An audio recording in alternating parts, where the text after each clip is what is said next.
The merciless summer sun baked the plains, creating dust devils that danced like malevolent spirits. This was a land of grim endurance, where survival was a daily struggle. Among its hardened men was Clyde, whose silence was as vast as the wilderness he called home. His ranch, weathered wood and sun-baked earth, stood defiantly, a testament to his unyielding will. His past haunted him, leaving him wary of attachment. Yet, fate had a way of shattering carefully built walls. One day, a fragile flicker appeared on the horizon. It was Lee Na, barely 18, her light orange dress a splash of color against the desolate landscape. She stumbled, her delicate slippers ill-suited for the treacherous terrain, her face smudged with dirt and tears. Her journey had been a nightmare, costing her everything and leaving her adrift. She was a lamb in wolf territory. A dry sob escaped her as she scanned the empty expanse. Then, Clyde's tall shadow fell over her. Astride his paint horse, a man of rugged power, his storm-cloud eyes betrayed nothing. He was dangerous, and for a fleeting moment, Lee Na felt primal fear. But her legs were leaden. His voice, a low rumble, broke the heavy silence. "What in the hell are you doing out here, girl?" Lee Na, summoning courage, met his gaze, chin trembling. I am lost. I have nowhere to go. They took everything." Her soft voice held surprising steel, catching Clyde off guard. He saw raw fear battling a stubborn will. He dismounted, sweeping the horizon for threats implied by her plea. He knew this land, its human and animal predators. This vulnerable girl was a magnet for trouble. His instincts screamed to leave her, but something in her desperate eyes held him. The sun beat down, and a silent, unspoken pact began to form, shattering his isolation.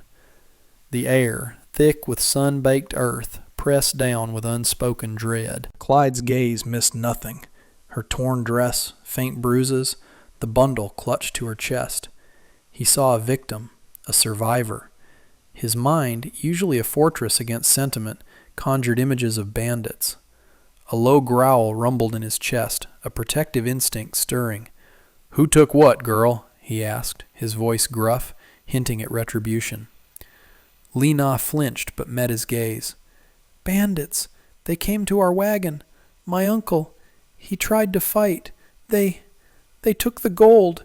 And my family." Her voice broke, tearing at him. Clyde's jaw tightened. Gold. Always the same wretched motivations. He knew the type. He saw hope in Lee Na's eyes, a belief that he might offer salvation.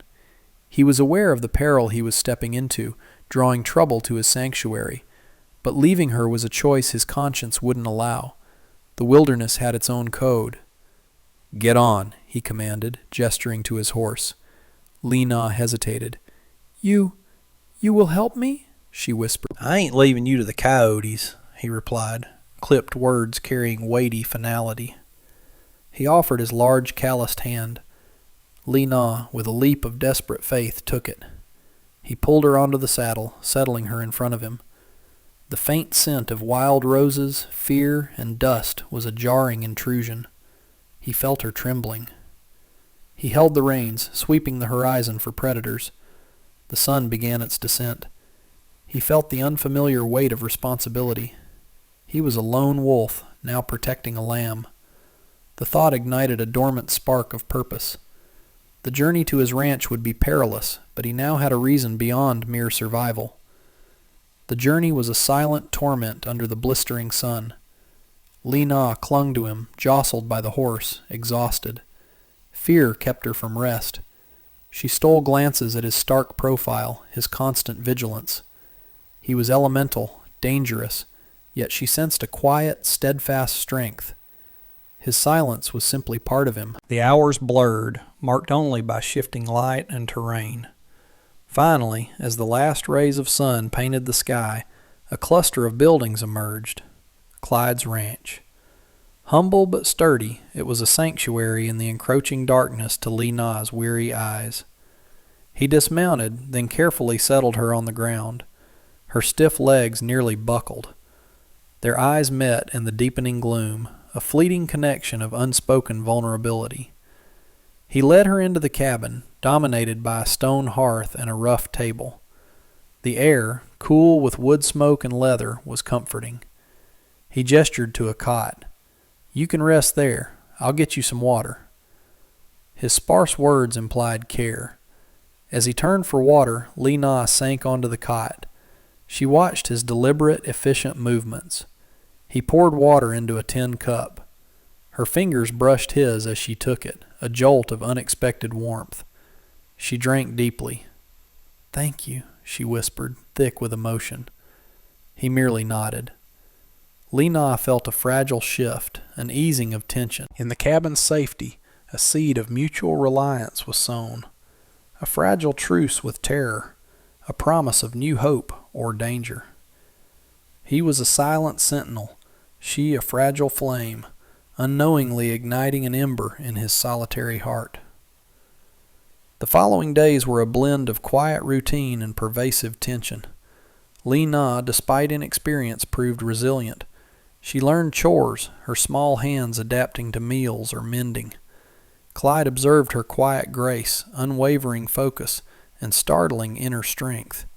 He found himself drawn to her presence, a warmth absent so long he'd forgotten it.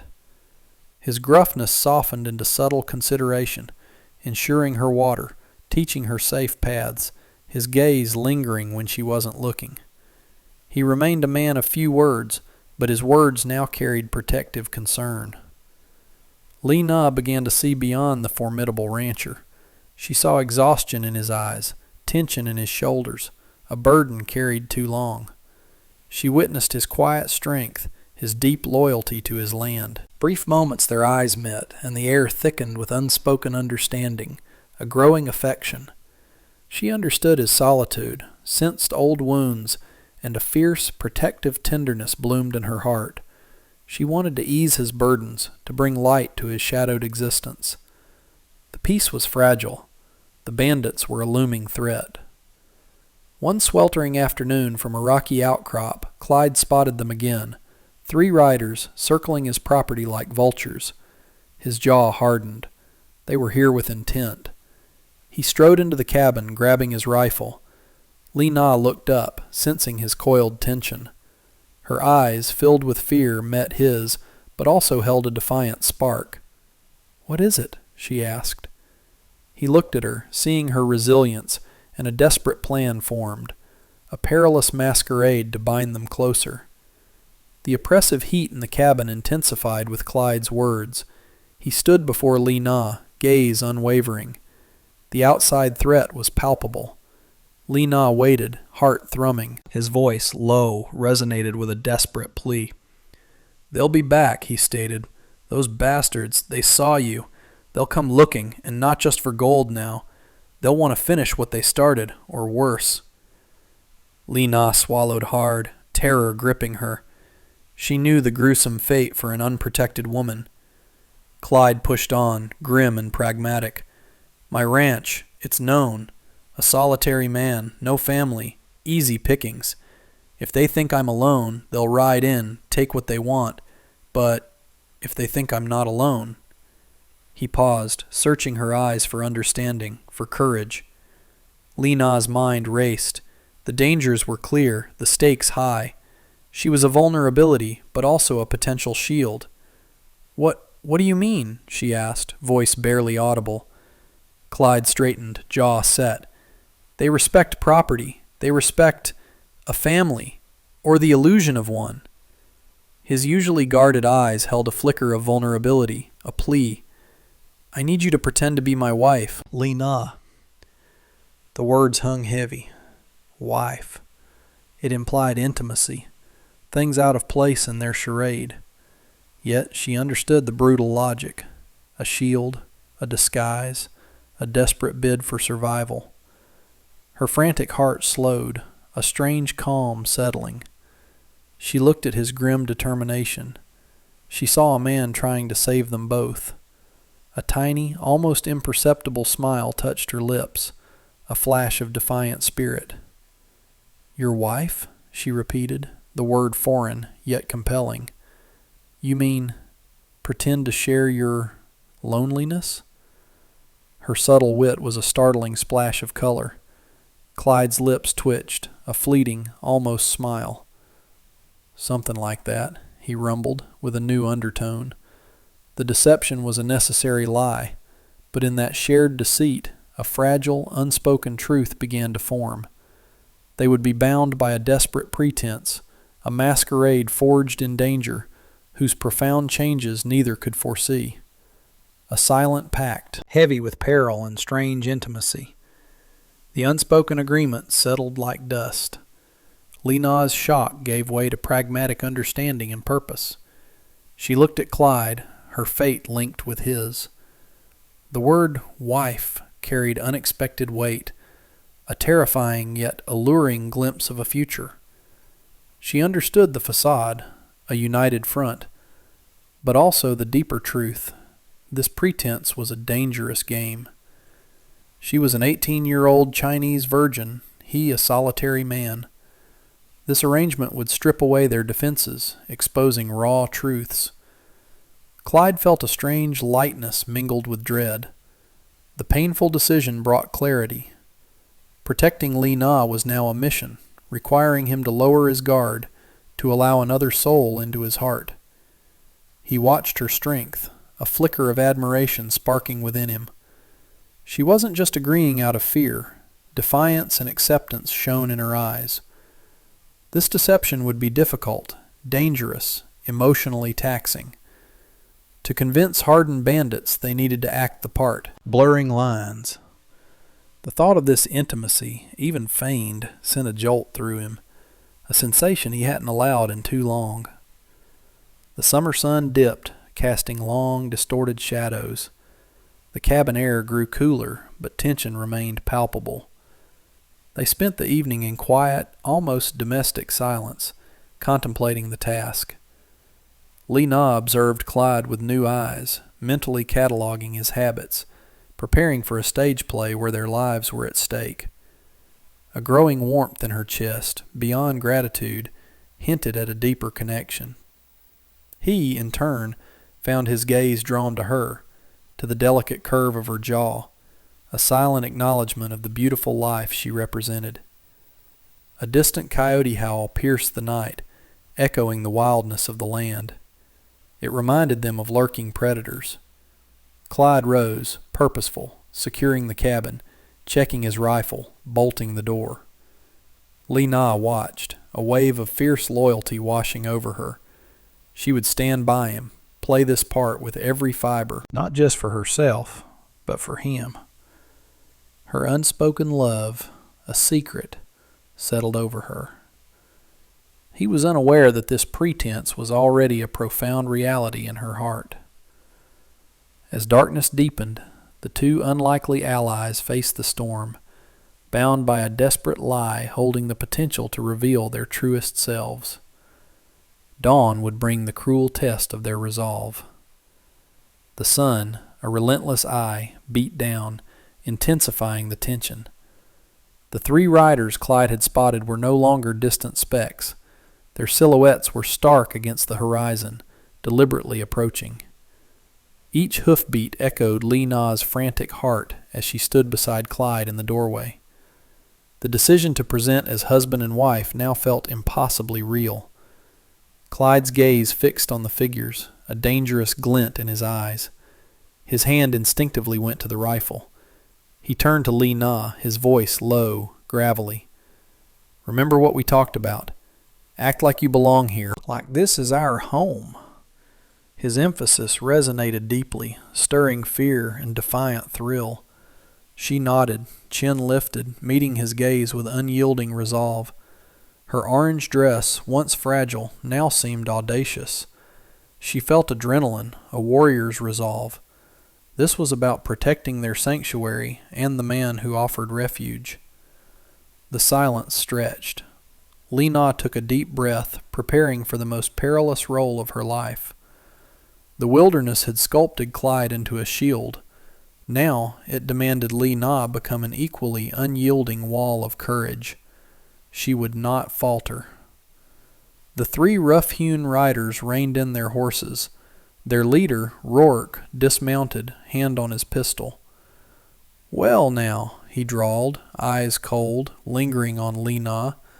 "Looks like we found us a little slice of heaven out here. Didn't expect company." Clyde stepped forward, subtly positioning himself between Li Na and the menace. "This is my land," he growled, "and she's my wife. What business do you have here?" The word wife hung in the air, a challenge. Li Na, heart pounding, subtly stepped closer to Clyde, her hand brushing his arm, affirming his claim. It was desperate, but felt natural. Rourke's eyes narrowed, flicking from Li Na to Clyde. He took a slow step. "Wife, eh? Funny. Last time we rode through, this place was empty, and I don't recall seeing such a pretty little flower blooming in this god-forsaken dust bowl." His sarcasm aimed to provoke. Li Na met his gaze, unwavering. "Perhaps you didn't look hard enough," she retorted, her voice steady. "Or perhaps you only see what you expect to see, not what is truly here." Her sharp wit caught Rourke off guard. Clyde felt a surge of pride, squeezing her arm imperceptibly. The other riders watched, hands near weapons. The air crackled with dangerous energy, a silent standoff. In that crucible of tension, the lines between pretense and truth blurred. Rourke's face hardened.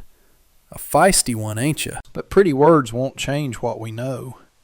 We're looking for something and someone. A wagon, a family, and some gold. Heard a young woman got away." His gaze fixed on Li Na, possessive hunger in his eyes. Clyde's grip on his rifle tightened. "You heard wrong," he ground out, voice low and dangerous. "This woman has been my wife for months, and there ain't no gold here but what I'd dig out of this unforgiving land myself." His lie was delivered with fierce conviction. Li Na leaned into him, her hand gripping his arm tighter, playing her part. Her eyes held defiance, a silent challenge. Rourke's eyes flickered, frustration crossing his face. He expected fear, not this resistance. He looked at Clyde, assessing the formidable figure. He knew the type, a man who would fight to the death. And Li Na, despite her delicate appearance, possessed a spirit mirroring Clyde's. He knew when to retreat. "Well, if you say so, old-timer," he conceded, still with menace.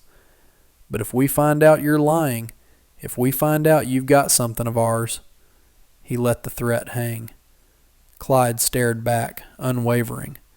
Rourke exchanged a glance with his men, then swung back onto his horse. "We'll be on our way then. But remember, the desert has long memories." With a final, lingering look at Li Na, promising future trouble, he spurred his horse, and the three rode off, disappearing into the shimmering haze. The silence after their departure was profound, broken only by Clyde's horse and Li Na's frantic heart. The air still held the chill of danger. Li Na slowly released his arm. She looked up at him, eyes wide with fear, relief, and burgeoning admiration. He looked down at her, his expression softening, the grim lines easing. A low sigh escaped his lips. A battle won, for now. "They'll be back," he stated with certainty.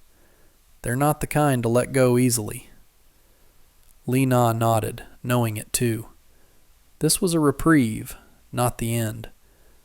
But in that moment, standing together, a different kind of reality solidified. The act had demanded unity, shared purpose, and emotional synchronicity. Clyde holstered his rifle, his gaze still scanning the horizon. He turned fully to Li Na, his eyes meeting hers, and in their depths she saw a flicker of raw vulnerability, a quiet appreciation. "You did good," he mumbled. Sparse but deeply meaningful praise. A warmth spread through Li Na's chest, a profound sense of accomplishment and quiet joy. "You too," she replied, a genuine smile touching her lips. The sun began its slow descent, casting golden shadows, a symbol of a new beginning. They walked back to the cabin, the silence between them now comfortable, imbued with new understanding. The small, isolated cabin, once Clyde's solitude, now felt different, becoming theirs. Inside, as stars pricked the twilight sky, they sat at the table, a lantern casting a warm glow. The pretense of marriage had required deeper engagement than either anticipated. Lena observed Clyde, the lamplight on his rugged face, the strength in his hands. She felt an overwhelming tenderness for him, the stoic man who offered shelter and a glimpse into a different life.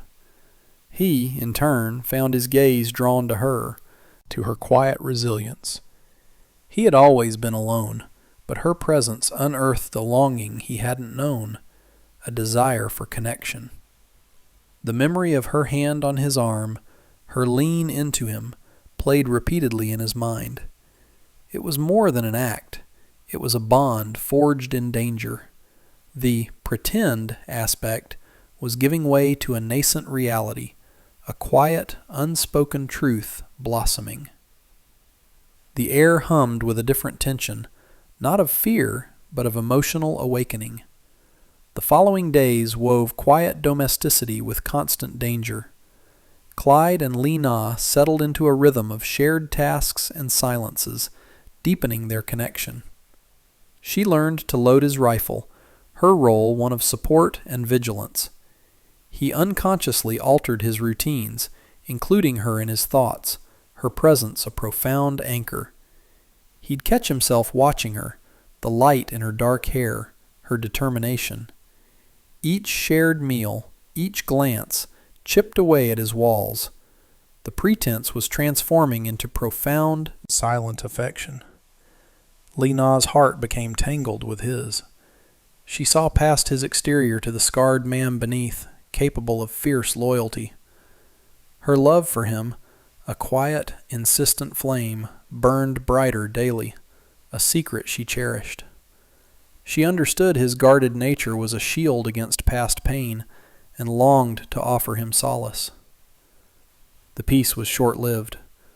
A week later, Clyde spotted them again. 5 riders this time, their numbers bolstering their confidence, their movements aggressive. They were coming with intent. The sun was high, unforgiving. Clyde's jaw tightened. This was it, the final confrontation. He strode into the cabin, grabbing his rifle. Lena looked up, instantly sensing his coiled tension. Her eyes, filled with primal fear, met his, but also held a defiant spark. "They're back," he stated, his voice flat but with weighty finality. "And they've brought more friends." He commanded her to stay inside, but Lena shook her head. "No, I stay with you. We face this together, like husband and wife." Her trembling voice held fierce conviction. Clyde looked at her, truly seeing her unwavering courage, the deep loyalty in her eyes. He saw the woman who had carved a place in his desolate life, chipping away at his heart. A wave of profound emotion washed over him, not just fear for her, but a fierce protective love igniting a firestorm. He was fighting for theirs. He reached out, his calloused hand gently cupping her cheek, his touch surprisingly tender. "All right," he rumbled, rough with emotion. "Then we face it together." He acknowledged the unspoken truth that had blossomed. Outside, war cries echoed. Clyde pulled her close for a brief, fierce embrace. Then he turned, face grim, and stepped out of the cabin, Lena a shadow at his side, radiating equally unyielding strength. The sun glinted off his rifle as he raised it, ready to defend what was now irrevocably theirs. The showdown was upon them, a violent symphony under the western sky, a battle for their lives, their love, and the fragile hope they had found. Their love, like the toughest desert flower, had bloomed in the harshest land.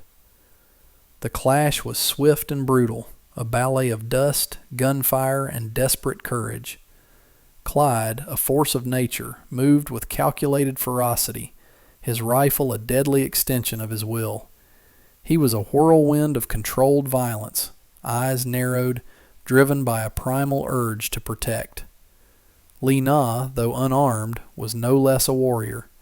She stayed close to the cabin, reloading his rifle with speed born of terror and necessity, constantly scanning, identifying threats, warning him with sharp cries. A bandit attempting to flank Clyde found himself facing Lena's defiant stare, her scream distracting him just long enough for Clyde to deliver a decisive blow. She was his eyes, his quick hands, his unwavering spirit. The air was thick with gunpowder and fear. 2 outlaws fell quickly. Their bravado shattered. Only Rourke and 2 men remained. Rourke, face contorted with rage, spurred his horse directly for Clyde, pistol blazing. Clyde met the charge head on, fluidly dodging fire, then with a powerful swing brought his rifle butt down on Rourke's arm, sending the pistol clattering. Rourke screamed, but Clyde was unforgiving, eyes burning with cold, righteous anger. This was for Lena, for the terror they inflicted. He disarmed the other 2 with equal brutality, a force unmatched. The fight ended as quickly as it began, the remaining outlaws, battered and broken, staring up at Clyde, arrogance replaced by stark, terrified submission. He stood over them, rifle smoking, chest heaving, his gaze a promise of swift retribution. "Get out," he snarled, menacing, "and if I ever see your faces in this territory again, you won't live to regret it." The bandits scrambled, mounted, and galloped away, quickly swallowed by the plains, leaving only dust and lingering fear. Lena ran to Clyde, clinging to his broad back, burying her face in his sweat-soaked shirt. He was alive. They were safe. Raw emotion overwhelmed her, tears streaming, not of fear, but profound relief and overwhelming love. Clyde slowly turned, embracing her tightly, burying his face in her hair. He had faced countless dangers, but none shook him like the fear of losing her. Her presence in his arms was a hard-won victory, a quiet miracle. He had protected her, not just from outlaws, but from his own desolate solitude. The pretense of marriage, born of grim necessity, had dissolved in battle, replaced by undeniable truth. There was no longer need for pretense. In their shared peril, defiance, and fierce protective love, they found something far more real and enduring. He pulled back slightly, his eyes searching hers, no longer guarded but open, vulnerable. "Lena," he whispered, her name a tender caress. "My wife."